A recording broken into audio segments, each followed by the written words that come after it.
fit and finish as that machine, because again, like I can't complain about it. Like it's really nice. Like all the covers on it are good.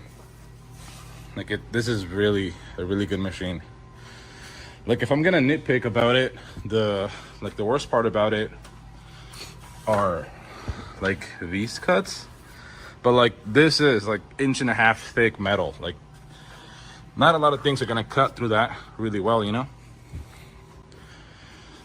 But like I said, everything else on this machine, like I love it. Like I got to pick the colors on it, so I got to pick the black, that really dark gray, that light gray, and it looks beautiful. I love it, and like I said, it works really good. But yeah, where was I?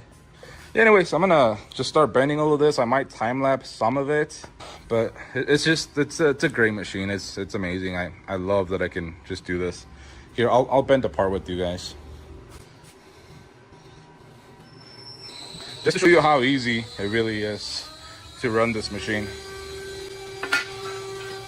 I can literally do it one hand.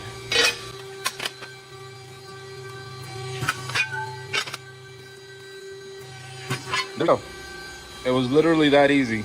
Just single-handedly, when I guess in one foot. But it works great.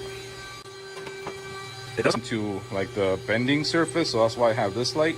Harbor Freight, love it. And like the hardest process about like running one of these machines is setting up a program, which if you guys want, I can do that like in a later video, but again, it's just super simple. It's super simple. Again, the worst part is that it's in millimeters right now, but like I said, the engineer and I are working, well, he's working on writing me a program that will be in inches.